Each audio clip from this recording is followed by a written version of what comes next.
Per tant, sense més preàmbuls, li vull donar la paraula al senyor Rovira i li vull agrair que hagi acceptat la nostra invitació en aquesta, que és la seva casa, i a tots vosaltres us demano, si us plau, un fort i molt merescut aplaudiment.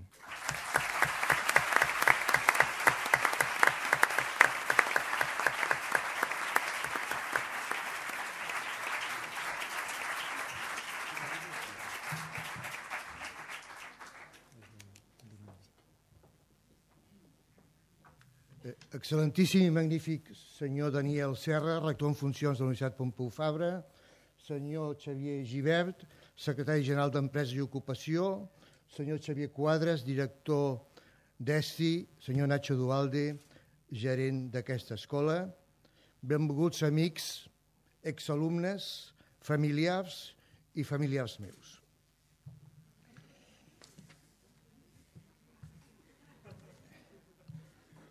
Quan em varen oferir pronunciar... Fa impressió aquesta aula tan plena, Quan em van oferir pronunciar aquesta lliçó respecte a la creació i evolució d'ESTI fins l'any 2008, que un nou gerent em reemplaçà, vaig pensar que, malgrat em feia una mica de mandra, millor fer-ho jo, que havia viscut molt a prop aquesta creació d'aquesta escola, que no pas dins d'uns anys altres expliquessin potser una altra història. Tots sabem que de persona a persona, zero. No és que els alemanys, els italians o els japonesos siguin més que nosaltres. La diferència, ho sabem tots, és la cultura. I la cultura és l'escola. L'Escola de Comerç Internacional de Catalunya. Aquestes són les paraules amb les que l'any 1982, fa 30 anys, més de 30 anys, el president de CEDIN finalitzava el seu discurs a l'acte de lliurament de títols del primer curs d'exportació i importació patrocinat per la Generalitat de Catalunya. Recordo perfectament aquelles paraules perquè llavors el president del CEDIN era jo mateix. I un advertiment, encara que pot semblar que de les coses que parlaré de l'esdevenir de l'escola soc protagonista, sàpiguen que sense la col·laboració de moltes institucions a les que em referiré, hi ha persones, moltes d'elles presents en aquest saló d'actes i moltes d'elles que han col·laborat a més i pràcticament des del primer dia, aquesta història que els hi explicaré no hagués estat possible. Però què pensaven a la dècada dels 80 les universitats catalanes respecte a l'àmbit de lo internacional? La resposta, ben clara, són estudis que no mereixen un títol universitari. No són paraules que m'hagi inventat, són tal qual les va dir un rector de Catalunya. Són estudis per botiguers. Se'ls hauria de caure la cara de vergonya haver manifestat aquestes paraules, aquestes ximpleries. I si no, a tall d'exemple, no van iniciar-se com a botiguers o com a empreses minoristes multinacionals com Inditex, Mango o Camper. I és que a Espanya hi ha molta gent que menysprea treballs tan i tan importants com pot ser el comerç i obliden les nostres arrels culturals gregues, romanes, per no parlar-ne de la cultura fenícia. El doctor Francesc Granell va pronunciar una conferència en aquesta escola l'any 1995 quan era director de la Direcció General de Desenvolupament de la Comissió Europea i en el llibre d'honor de l'escola va deixar escrit el següent missatge. Encara recordo que quan era director general de promoció comercial a la Generalitat de Catalunya, les reticències van fer impossible passar al comerç internacional a nivell universitari. No creguin que la creació d'ESI hagi estat una idea original meva. Des de feia molts anys, segles, per fixar una data podríem parlar de les escoles mercantils de la Real Junta Particular de Comerç, any 1770, institucions i persones de Catalunya havien defensat la necessitat de crear estudis universitaris en l'àmbit del que en paraules d'avui diríem la gestió internacional de l'empresa. I ja, dic ja, però parlem de fa molts anys, l'any 1887, el ministre d'Instrucció Pública de l'Estat espanyol manifestà que aquests estudis han d'esdevenir universitaris. I, en efecte, arreu d'Europa apareixen escoles universitaris en l'àmbit d'aquests estudis, menys Espanya, que vàrem trigar 106 anys. És com aquella cançó, aquella cantant que els més grans com jo d'aquesta aula recordaran, que era la Rita Pavone, que en una cançó deia parole, parole, parole, parole, però pocs fets. Per no anar a dates tan llunyanes, permeti'm una referència històrica de l'any 1912, Déu-n'hi-do, quan el president de la Cambra de Comerç i Navegació de Barcelona, el comte de Lavern, manifestà en un ple d'aquesta institució. Una de las principales misiones de las cámaras de comercio es la de promover y fomentar la enseñanza mercantil. Sin ella, los pueblos apenas pueden adelantar un paso en el desarrollo de los intereses materiales, porque cada vez es mayor el número y complejidad de los conocimientos teóricos y prácticos que se requieren para sostener la lucha a que irremediablemente hay que acudir para triunfar en el mercado mundial y no ser vencidos en los mercados nacionales. Y continuaba, la Cámara de Comercio de Barcelona debe aspirar a la creación de una universidad comercial en la que se formen no los auxiliares de los hombres, avui, lògicament diríem, los hombres y mujeres de negocios, sino los hombres y mujeres de negocios mismos. En el programa econòmic electoral de Convergència i Unió, per la que havia de ser la legislatura 1992-1996, es va incorporar el projecte de creació d'un centre universitari llavors denominat Escola de Comerç Internacional. Per decisió del conseller Antoni Subirà, vaig deixar la direcció del COPCA al maig del 1992 per ocupar-me de la creació d'aquesta escola, ja que el president Pujol deia llavors que qui la fa la paga. I com jo havia proposat aquest projecte, em va donar l'oportunitat de portar-ho endavant. El conseller va comunicar a la darrera sessió del Consell General del COPCA, avui Acció, a la que vaig assistir com a gerent, que tenia la intenció de promoure aquesta escola i que en Rovira deixava el COPCA per ocupar-se del projecte de creació d'aquesta escola. Ara els hi faré una confidència, que no serà la primera, que serà la primera però no serà la darrera. Molts de vostès coneixen les meves poques simpaties per alguna escola de negocis de Barcelona. Ara entendran algun dels meus motius. Els hi explicaré clarament. Acabada la reunió del referit Consell General del COPCA, el director de la referida Escola de Negocis es va dirigir al conseller que estava parlant amb un grup de persones que havien assistit a la reunió i li va dir que farien el possible, i crec que també va dir lo impossible, perquè aquest projecte d'escola no sortís endavant. Poques simpaties jo els hi podia tenir, malgrat que molts anys després, coincidint amb aquesta persona costat per costat en un sopar, em van manifestar que la seva por era la creació d'una escola que no tingués un alt nivell d'exigència. I ja reconeixia la feina ben feta per ESCI. Moltes gràcies. Crec que és i serà important que en aquest país, Catalunya, tots plegats siguem més cooperadors, més col·laboradors, evitant baralles personals o institucionals que fan més petit un país de ja per ser petit. I comento aquest fet així, com abans l'opinió de les universitats, perquè se n'adonin que implantar aquesta idea a la realitat no havia de ser un bufar i fer ampolles.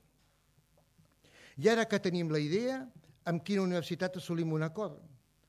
Com les paraules del conseller anunciant aquest projecte van ser publicades als diaris de Catalunya, immediatament la Universitat de Barcelona es va posar en contacte amb el Departament d'Indústria i Energia, que és com es deia abans, manifestant el seu interès. Molt podria estendre'm en els contactes amb aquesta universitat, però van ser molt poc productius. Després, les converses van ser amb la Universitat Ramon Llull, encara que ben intencionades, van finalitzar amb una trencadissa total el dia anterior al començament de la Setmana Santa de l'any 1993, ja que el president del seu patronat el que volia era oferir uns estudis de tercer grau. Quina creu vaig patir la Setmana Santa de l'any 1993. La UPF, que era des de l'inici la universitat amb la que volíem assolir un acord, estava molt ocupada amb la seva creació i prou feina tenia per impulsar la seva oferta de carreres i tractar amb altres centres d'estudis ja existents que volien adherir-se en aquesta universitat. Finalment, a través del conseller Subirà, vàrem interessar a l'UPF i en aquest punt permeti'm agrair la col·laboració de l'exrector Enric Argullol i d'una manera molt especial del catedràtic i llavors vicerector de la Facultat de Ciències Econòmiques, Josep Maria Rosanes, que posteriorment va ser el primer conseller acadèmic d'ESCI. Una anècdota. En les converses que havia tingut amb diferents universitats i de cop l'acció del govern llavors de la Generalitat de Catalunya d'estendre per tot el territori de la universitat, recordin que les universitats de Lleida, de Tarragona i de Girona s'havien creat l'any 1991, buscava edificis fora de Barcelona on instal·lar l'escola, la futura escola.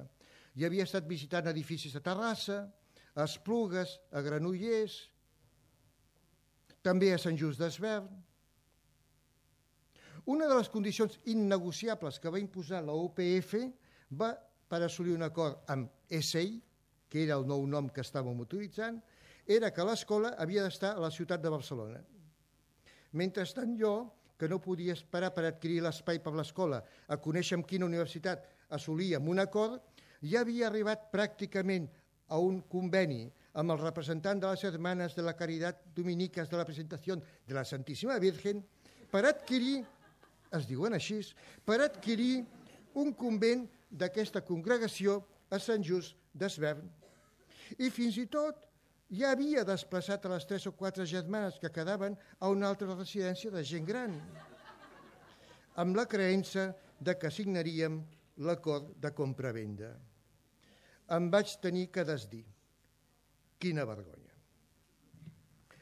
La decisió va ser encertada. No em refereixo a desplaçar les monges, sinó a la de fixar la ubicació de l'escola a la ciutat de Barcelona, com volia la UPF. Les negociacions amb el representant d'aquesta universitat van durar menys de 9 mesos per fixar els termes de l'acord entre la Generalitat i la UPF i per concretar un primer projecte de pla d'estudis que va ser aprovat el primer trimestre de l'any 2004 per la universitat i pel patronat de l'escola com un títol propi d'aquesta universitat. És a dir, un títol reconegut per aquesta universitat, doncs no vàrem voler negociar amb el Ministeri d'Educació anys i anys endarrerint aquesta oferta. I això, malgrat els malentesos que hem patit de ser un títol propi, que molta gent confonia com un títol privat, així com que la gent no interpretava correctament l'expressió graduat o graduada. Mira per on que ara en Bolònia tots els títols són lliurats per les universitats, no pel Ministeri, i tots s'utilitzaran als seus estudis com de graduats i graduades. Doncs bé, al maig del 1992, des del mes de maig de l'any 1992, que em vaig ocupar del projecte, fins al març del 94, havien passat 23 mesos, però ja teníem pla d'estudis aprovat, pla que, no obstant, havia donat moltes voltes, ja que es tractava d'un pla d'estudis absolutament nou a Espanya. I per quina creació vaig tenir que donar moltes voltes pel món. Món, espai geogràfic. Doncs llavors pràcticament no existia a Espanya el món virtual, el món d'internet. Vostès saben que, a excepció de Menorca, a Espanya, el 28 de desembre, se celebra el Dia dels Sants Innocents.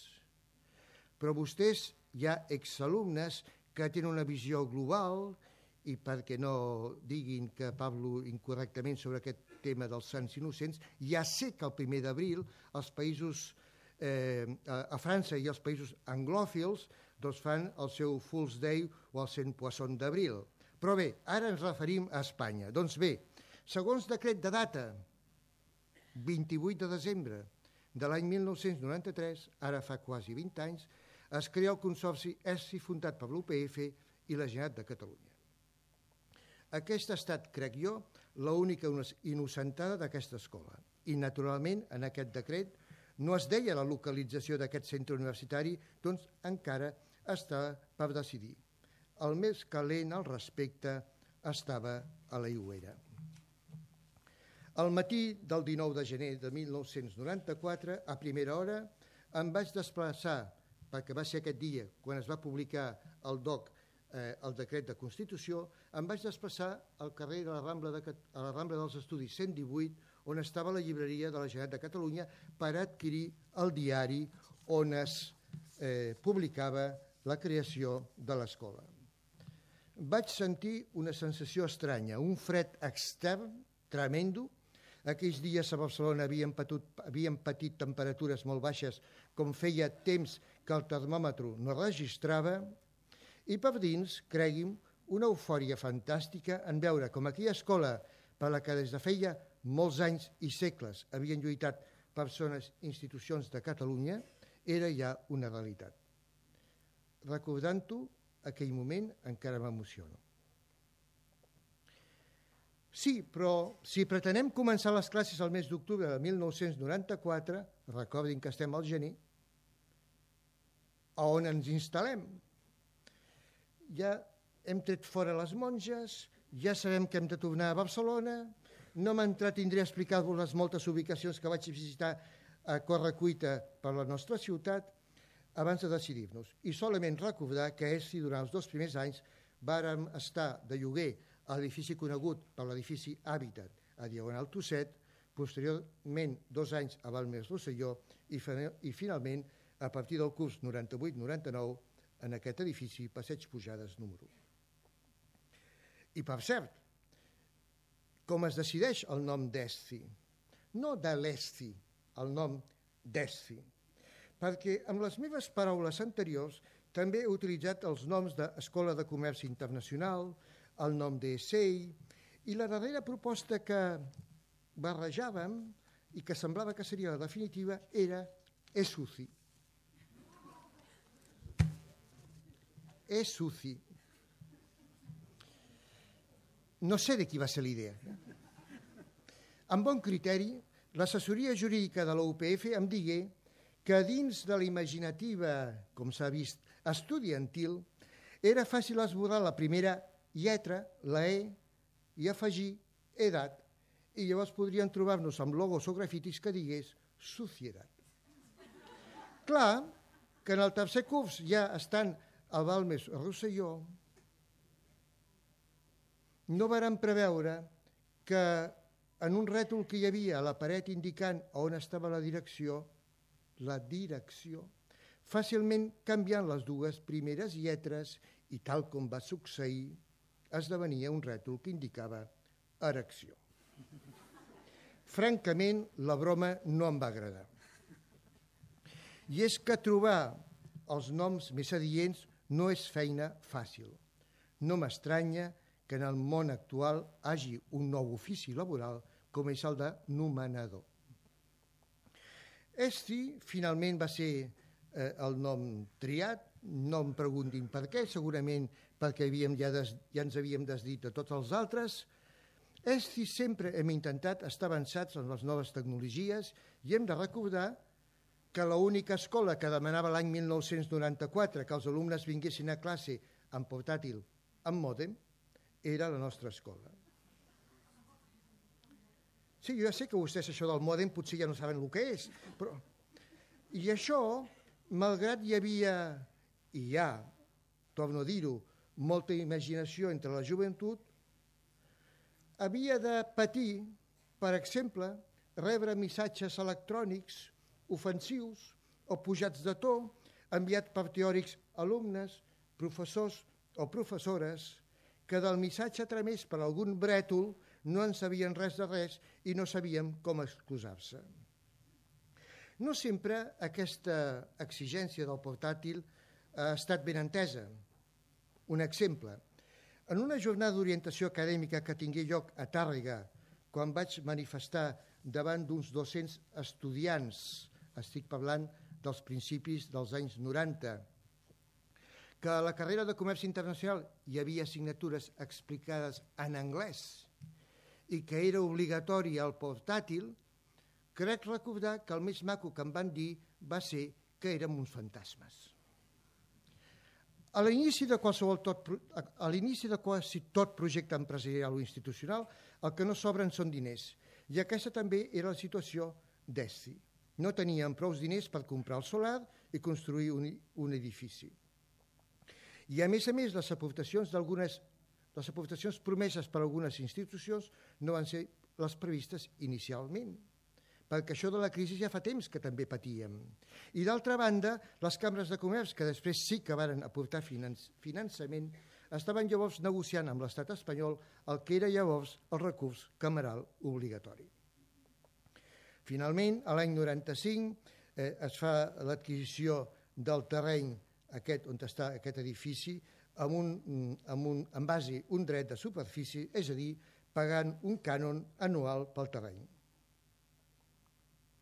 A l'any 96 varen rebre la llicència d'obres de l'edifici, al setembre signa l'acord de constitució del dret de superfície amb una opció de compra, es convoca un concurs públic per a la construcció de l'edifici, etc. Edifici que havia d'estar llest per començar aquí els estudis, el curs universitari, a la tardor de l'any 1998. És a dir, disposàvem de 22 mesos.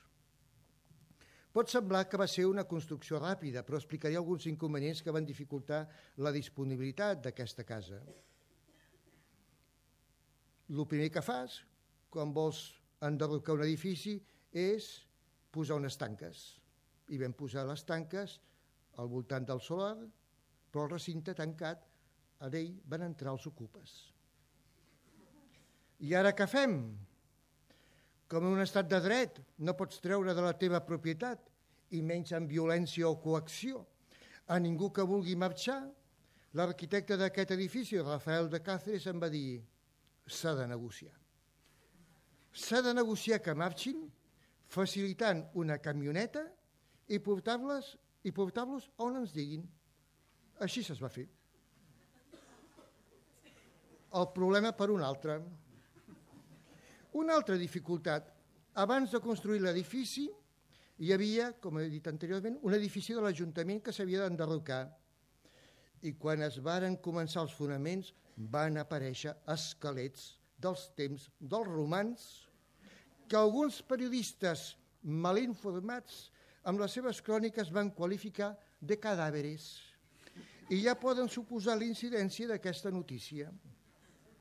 Resultat, aturament de les obres, per inspeccionar la policia els teòricos cadàveres, visionar el Departament d'Arqueologia de l'Ajuntament el que eren, els esqueletos, la importància de les troballes, que de fet no tenien cap interès especial. Superats aquests entrebancs i construint l'edifici, sorgeix un problema d'una certa importància. Ho diré en paraules de l'assignatura de Comerç Internacional 1. L'origen del marbre per la façana de les parets de l'edifici era de la Xina, però la procedència era de la Índia. Havien d'arribar les peces totes identificades una per una, milers, amb un número, dins de contenidors que arribaven al port de Barcelona. Quin desastre. Arribaven contenidors, però no de la manera organitzada per l'arquitecte que havia previst, sinó d'una manera totalment arbitrària. És a dir, les peces de marbre havien d'arribar de manera que poguéssim anar aplicant les peces, tenien que anar aplicant les peces a la façana des de la planta baixa fins a la cinquena i en canvi arribaven com volien. I tot plegat va suposar nous endarreriments amb la construcció d'aquest edifici. Una nota luctuosa. Quan es va tenir construïts finalment els fonaments i la façana de l'edifici ja estava construïda, vam organitzar pel 14 de juliol de l'any 1997 la festa d'inauguració, o amb uns altres termes, de col·locació de la primera pedra per part del president Pujol. Ho vàrem tenir que ajornar, ja que el dia anterior ETA havia assassinat el regidor d'Ermua, Miguel Ángel Blanco. Finalment, el mes d'octubre comencen les classes del curs 98-98 en aquest edifici. Edifici, naturalment, encara amb paletes al seu interior i al seu exterior, que encara anaven aplacant pedres. Una anècdota. La meva estada al nou despatx no va començar amb bon peu. Feia 2 o 3 dies que havien començat el nou curs universitari i entra al meu despatx una senyora sanglotant, ploriquejant. Al preguntar-li què li havia succeït, pensava que havia caigut per les escales o li havia caigut al damunt algun element de les obres, i immediatament vaig pensar, com tenia la meva pòlissa de responsabilitat civil, crec que encara no la tenia contractada, em va contestar, vaig quedar tranquil, que estava molt amoïnada perquè la seva filla, que havia començat el primer curs feia 2 o 3 dies, havia triat estudiar el xino mandarín. I aquesta bona mare de família, que ja tenia un fill casat i visquent a Bèlgica, el culpable va ser un Erasmus, patia perquè la seva altra filla potser finalitzaria vivint lluny de casa, allà a la Xina. I encara actualment una cosa és predicar i una altra de ben diferent és recollir el plat. Encara molts pares i mares del nostre país desitgen que els seus fills i filles estiguin ben a prop. Bueno, vostès ja ho saben, allò de la gallina cueca, no? La gallina i els seus pollets.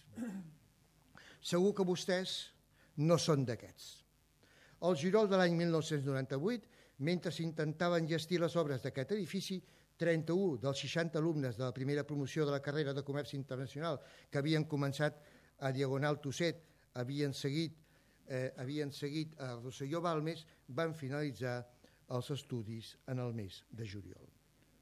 Un dels primers actes d'aquest edifici, en aquest saló, va ser l'acte de la graduació de la primera promoció.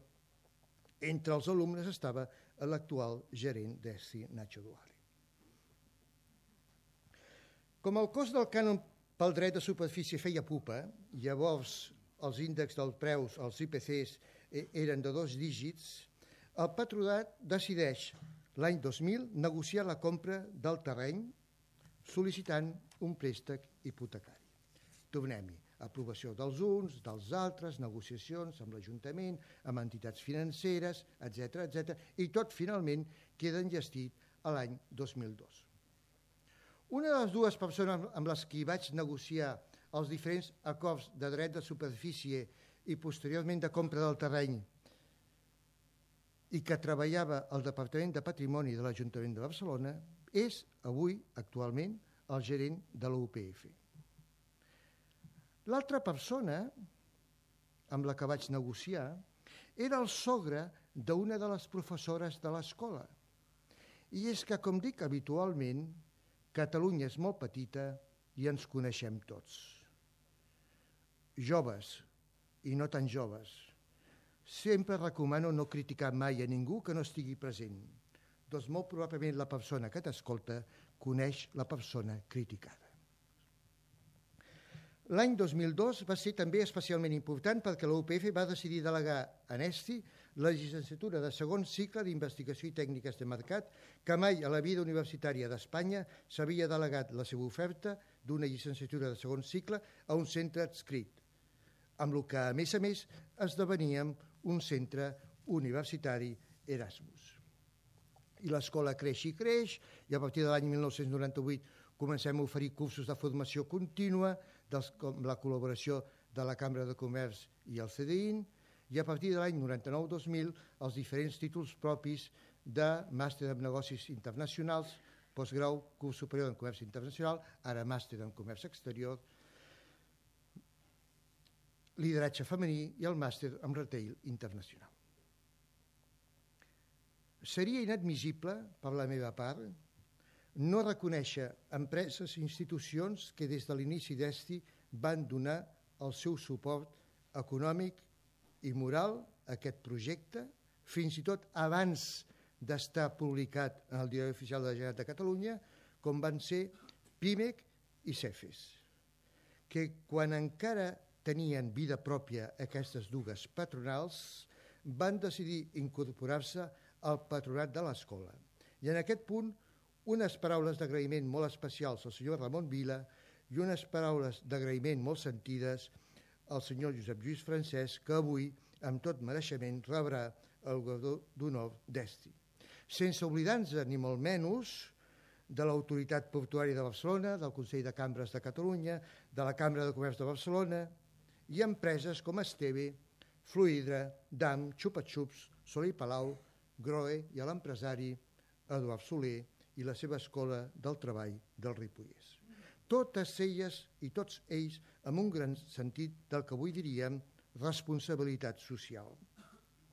I parlant de responsabilitat social, cal remarcar que des del setembre de l'any 2006 tenim el suport econòmic i la col·laboració de Mango a la Càtedra de Responsabilitat Social Corporativa que porta el nom d'aquesta multinacional catalana. I també recordar que des de l'any 2005 hi ha un molt important i reconegut grup d'investigació en gestió ambiental, GIGA, que l'any 2008 va rebre el Premi Medi Ambient de la Generalitat de Catalunya, d'igual manera que també l'escola, com a tal, va rebre l'any 2003 el Premi a la Internacionalització de l'Economia Catalana i no fa gaire, en un altre àmbit d'actuació, va rebre el Premi d'Investigació concedit pel Consejo Económico y Social.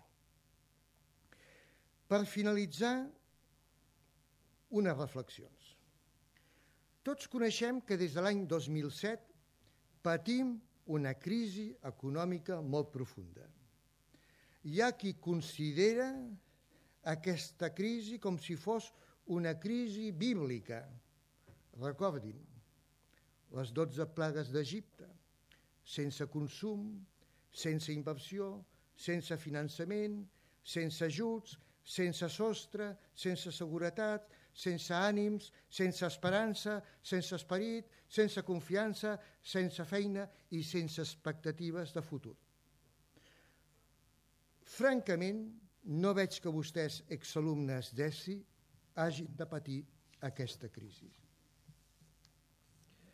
3 reflexions. En primer lloc, dir-los que vostès, potser aquestes paraules els hi semblaran exagerades, tenen una gran responsabilitat, perquè la nostra societat solament superarà aquesta crisi si hi ha persones com vostès disposades a internacionalitzar la seva activitat professional en l'àmbit de la indústria, del turisme, de l'agricultura, dels serveis, etc. No ho dic jo, ho diuen totes les autoritats espanyoles i internacionals quan parlen de la crisi al nostre país. Un exemple. Quan el passat mes de gener, a la reunió anual de la Comunitat d'Estats Llatinoamericans i Caribenys amb la Unió Europea, el president de l'estat espanyol va demanar mesures de creixement a la cancellera Angela Merkel, ella li va contestar amb 5 paraules que podien ser dites més altes però no més clares. Exporten más a Amèrica Latina. I va dir Amèrica Latina perquè aquesta trobada es produïa allà i perquè dintre de pocs mesos tindran eleccions a Alemanya, però el seu comentari era referent a la nostra pobra presència arreu del món. I és que fent un símil amb les paraules del bisbe biguetà Josep Torres i Bages quan deia jo de Catalunya serà cristiana o no serà, també nosaltres hauríem de pensar que econòmicament Catalunya serà internacional o no serà. Vostès tenen un ampli món on aplicar els seus coneixements. Depenem de vostès que el nostre país pugui sortir d'aquesta crisi. Repeteixo, és la seva responsabilitat.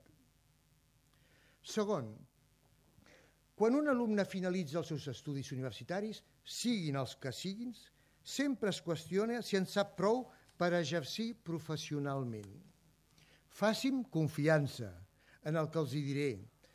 El que és realment important no és si vostès saben poc, molt o moltíssim, sinó que en sàpiguen més que els possibles competidors per un lloc de treball.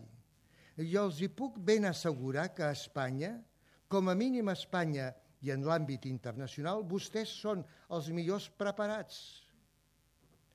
En el món laboral, vostès estan molt ben considerats. No hi ha cap més en el que no conec el reconeixement als nostres exalumnes. Solament 2 exemples d'aquests darrers 10 dies. Un exalumne m'envia un correu electrònic i diu que va finalitzar els seus estudis en aquesta casa i em diu el meu cosí està estudiant a ESI, etc, i vaig pensar contactar amb vostè. La veritat que des de que vaig acabar a ESI, feina no m'ha faltat i països visitats tampoc. Just sortir de la carrera me'n vaig anar a Dinamarca, després he treballat a la Índia, després he treballat a Madrid i des de fa 5 anys estic treballant a Taurus i ara treballant a Taurus com a director financer a la filial que tenim a Brasil. Una exalumna que avui es gradua i que m'ha autoritzat a utilitzar el missatge que va enviar a una professora fa 3 o 4 dies, diu de manera resumida: us escric aquest mail perquè tinc molt bones notícies. He trobat una feina espectacular a Madrid pel grup Maú Sant Miguel. Després de 2 mesos i mig en un procés de selecció d'unes 2.300 persones, avui m'han trucat per donar-me la feina. I tercer, siguin persones morals. En terminologia anglesa es dirien persones reliables, és a dir, persones mereixedores de confiança. Sense confiança no hi ha vida ni en l'àmbit familiar, ni en l'àmbit acadèmic, ni en l'àmbit de les amistats, ni tampoc en l'àmbit laboral. Siguin persones competents, persones que treuen el màxim rendiment de la seva capacitat, de les seves actituds i de les seves habilitats. I així sereu capaços de competir en aquest món globalitzat tan competitiu. Així sereu persones que superareu tots els obstacles, tots els inconvenients, totes les dificultats, tots els impediments i, si us plau, tingueu reptes quasi impossibles d'assolir, doncs amb dedicació, esforç i sacrifici arribareu ben lluny professionalment. Us desitjo a tots els que avui rebeu el títol de graduat i graduada superior, els vostres títols de postgraduats i màster, que els vostres somnis s'assoleixin en l'àmbit no solament professional, sinó també personal, i que us divertiu molt a la feina. Doncs, com deia el cofundador d'Apple, l'Steve Jobs, solament si us divertiu a la feina fareu una bona feina. Els qui treballen o hem treballat a ESI, veient la bona collita que sou vosaltres exalumnes, ara ens adonem que ens hem divertit molt amb la nostra feina. I per això hem fet una bona feina com sou vosaltres, persones ben preparades. Moltes felicitats.